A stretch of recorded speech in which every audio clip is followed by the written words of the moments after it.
Welcome to the Trump Breaking News Network, your daily source for up-to-the-minute Trump news. Join us today and every day. Here's today's news. This is TBNN. Is Trump launching a new world order?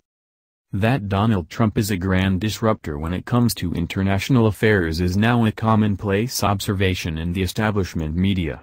By snubbing NATO and withdrawing from the Paris Climate Agreement, we've been told, President Trump is dismantling the liberal world order created by Franklin D. Roosevelt at the end of World War II.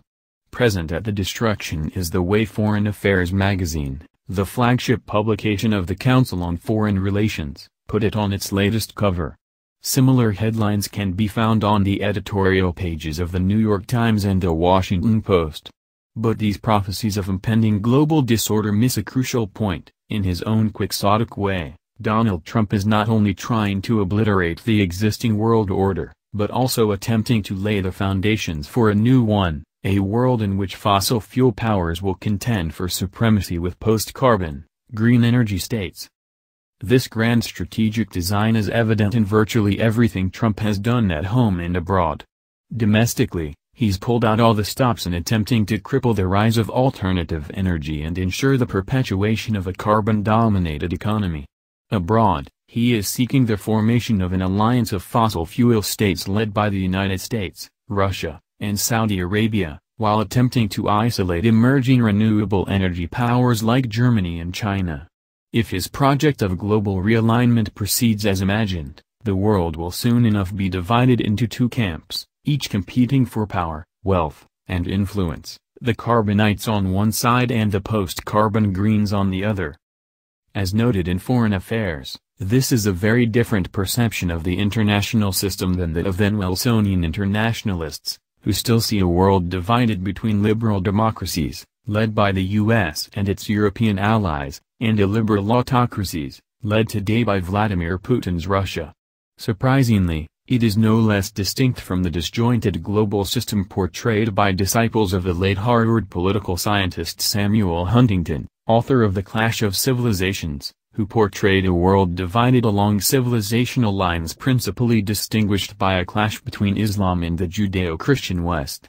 Trump clearly has no patience with the first of these models, and while he certainly exploited anti-Islamic sentiment during the election campaign and in his first months in office, he does not appear wedded to the Huntington thesis either. His loyalty seems to be reserved solely for states that produce fossil fuels, while his disdain is largely directed at countries that favor green energy. How you view the world, which of these visions you embrace, truly matters when it comes to shaping American foreign policy. If you favor a Wilsonian view, as do most American diplomats, your primary objective will be to bolster ties with Great Britain, France, Germany, and other like-minded democracies while seeking to limit the influence of illiberal autocracies like Russia, Turkey, and China. If you uphold a Huntingtonian outlook, as do many of Trump's followers, advisors, and appointees, your goal will be to resist the spread of Islamist movements, whether they are backed by Shiite-majority Iran or Sunni-majority Saudi Arabia. But if, like Trump, your view of the world is largely governed by energy preferences, none of these other considerations matter. Instead, you will lend your support to nations that embrace fossil fuels and punish those that favor the alternatives. Laying the groundwork for a new world order. The vigor with which Trump is pursuing this grand scheme was on full display during his recent visit to the Middle East and Europe, as well as in his decision to withdraw from the Paris Climate Accord.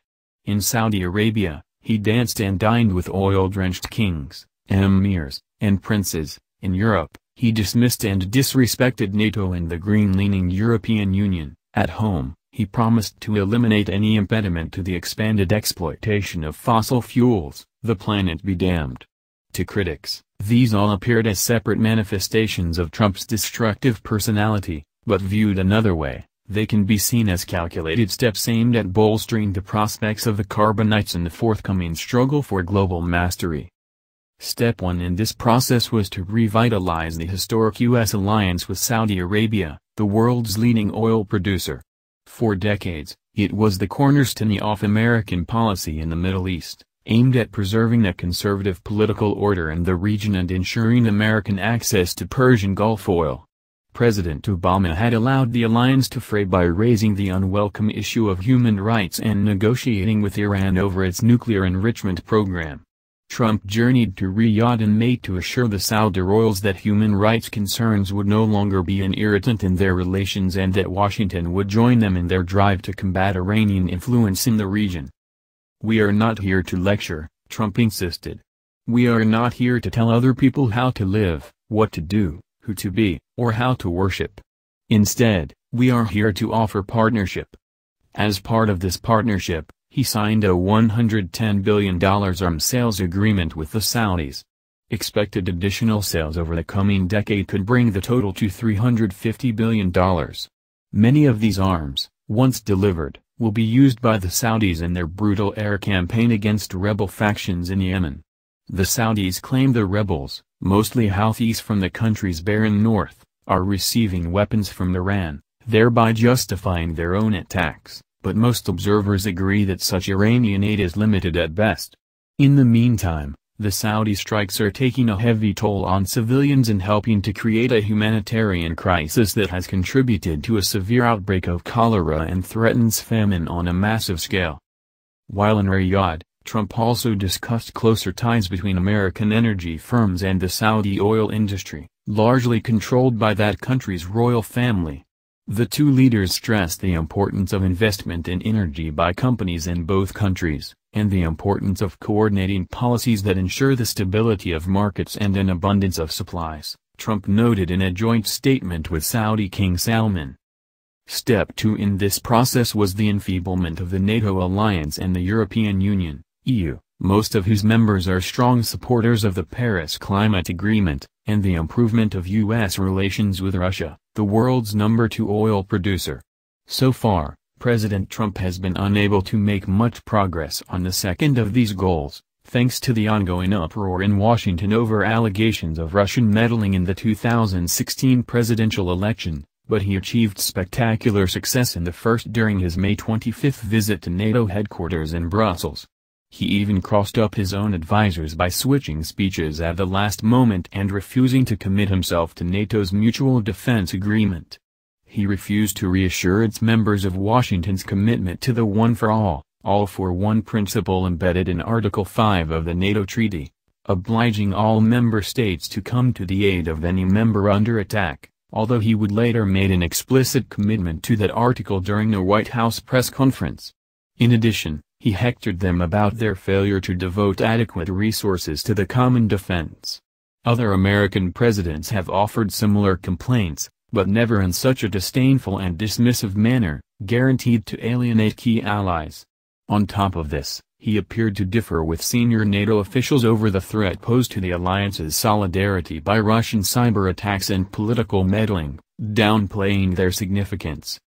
Trump then proceeded to further alienate Europe's leaders at the final stop on his trip in Taormina, Sicily, for a meeting of the G7 top economies.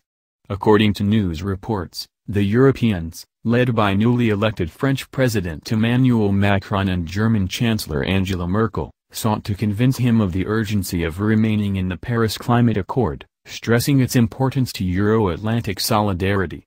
If the world's largest economic power were to pull out, the field would be left to the Chinese, Merkel warned.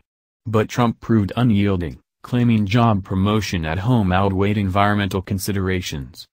"Now China leads," said a dejected Macron, a comment that may prove prophetic. Step 3 was President Trump's formal announcement of a U.S. withdrawal from the Paris Agreement in a Rose Garden ceremony on his return to the White House. As it currently stands, that agreement would require significant reductions in U.S. emissions of carbon dioxide and other greenhouse gases, GHGs, principally through curbs on the combustion of fossil fuels. To fulfill such obligations, President Obama pledged to constrain GHG emissions from electrical power generation through his Clean Power Plan that, if fully implemented, would have severely diminished the domestic use of coal. He also mandated improvements in the efficiency of petroleum-fueled vehicles. In repudiating the pact, Trump hopes, against all odds, to breathe new life into the domestic coal industry, currently suffering from intensified competition from natural gas, wind, and solar power, and reverse the trend to earn more fuel-efficient cars and trucks, thereby increasing the demand for oil. In announcing his decision, the president claimed, however inaccurately, that the Paris Accord would allow other countries, including China and India, to continue building coal plants while preventing the U.S. from exploiting its own fossil fuel assets, and so would benefit their economies at America's expense. We have among the most abundant energy reserves on the planet, sufficient to lift millions of America's poorest workers out of poverty, he declared. Yet, under this agreement, we are effectively putting these reserves under lock and key, taking away the great wealth of our nation. When speaking of the abundant energy reserves he seeks to develop, Trump was not, of course, referring to the nation's limitless wind and solar potential, but rather to its oil, coal, and natural gas supplies. He bragged about how coal mines were already starting to open up again and emphasized his plans to eliminate all restrictions on drilling for oil and natural gas on federal lands. It will undoubtedly take years of rule writing, judicial maneuvering, and negotiations with Congress and the international community before the White House can fully achieve such pro-carbon objectives. Still, the steps already announced ensure that regulatory impediments to increased fossil fuel consumption will be lifted and incentives of all sorts for the installation of renewable energy obliterated. The new trilateral axis. And keep in mind that these are only the first steps the president is considering. Ultimately, he seems to be aiming at the creation of a new world order governed largely by energy preferences. From this perspective, an alliance of Russia, Saudi Arabia, and the United States makes perfect sense. As a start, authoritarian-minded leaders who detest liberal ideas and seek to perpetuate the age of carbon now run all three countries. They, in turn, exercise a commanding role in the global production of energy. As the world's three leading producers of petroleum, they account for about 38% of total global oil output. The US and Russia are also the world's top two producers of natural gas. Along with Saudi Arabia, they jointly account for 41% of global gas output. In addition, each of the three is closely linked to other major oil and gas producers, in the case of the US, Canada, for Saudi Arabia, the Persian Gulf Sheikdoms, including tiny Qatar with its giant natural gas fields which, at this very moment, the Saudi royals are trying in a draconian fashion to dominate and subjugate, and for Russia, the former Soviet republics of Central Asia. All of this only adds heft to the hydrocarbon dominance of this potential trilateral alliance. When oil and gas output from all of these countries, including Azerbaijan, Kazakhstan, Kuwait, Oman, Qatar, Turkmenistan, and the United Arab Emirates, is added to that of the Big Three, the resulting combine controls approximately 57% of world oil output and 59% of its natural gas production. Given that petroleum is still the world's most valuable trade commodity and that oil and gas together account for 60% of the world's combined energy supply, this represents a stupendous concentration of economic and geopolitical power. To the degree that Trump and his top aides have articulated a grand strategic vision, it is to bolster U.S. ties with these other petropowers in the energy, diplomatic, and military realm. This means strengthening links between American energy companies and those of the other potential alliance members, increasing diplomatic coordination, and enhancing military ties. It also means aligning with them against their sworn enemies, as Trump has pledged to do in the case of Saudi Arabia's feud with Iran. Trump had hoped to collaborate with Russia in a similar manner in the war against ISIS in Syria, but political circumstances in Washington have made that untenable for now. The U.S.-Saudi arm of this alliance is already strikingly in play. Trump had clearly expected to make equal progress on Russia on entering the White House, though his own missteps, and those of his close associates, including his son-in-law Jared Kushner, have impeded that effort. Soon after taking office, members of his staff instructed the State Department to begin exploring ways to lift economic sanctions on Russia, originally imposed after the country's annexation of Crimea, that have prevented greater cooperation between U.S. and Russian energy companies. There was serious consideration by the White House to unilaterally rescind the sanctions, Dan Fried, chief American coordinator for sanctions policy until late February, told Yahoo News. These efforts were stymied when it became known that Trump's newly appointed National Security Advisor, Michael Flynn, had spoken privately with Russia's U.S. Ambassador, Sergei Kislyak, about sanctions relief during the campaign, and lied about it in conversations with Vice President Mike Pence and others. Nevertheless, Trump has made no secret of his belief that the furor over Russian links to his campaign organization is unwarranted and that the country's interests would be best served by significantly improved ties with Moscow. And lest there be any question about the triangular nature of this incipient alliance, Russian President Vladimir Putin met with Defense Minister Mohammed bin Salman, the Saudi Deputy Crown Prince, in Moscow just a few days after Prince Mohammed met with Trump in Riyadh. Relations between Saudi Arabia and Russia are seeing one of their best stages at the moment, said the prince, reported TASS, Russia's state-run news agency. As with Trump's visit to Riyadh, energy cooperation was a key feature of the Russo-Saudi dialogue. Agreements in the energy sphere are of high importance for our nations, Putin declared. There are, of course, many obstacles to Trump's plan for a petroleum-based trilateral alliance. Although Russia and Saudi Arabia share many interests in common, particularly in the energy field where both seek to constrain production in order to boost prices, they also differ on many issues. For example, Russia supports the Bashar al-Assad regime in Syria, while the Saudis want to see him ousted. Likewise, the Russians are major arms suppliers to Iran, a country the Saudis seek to isolate. Nevertheless, Putin's meeting with Prince Mohammed in the wake of Trump's visit to Riyadh suggests that these are impediments that might be overcome. The outlines of a potential new global order.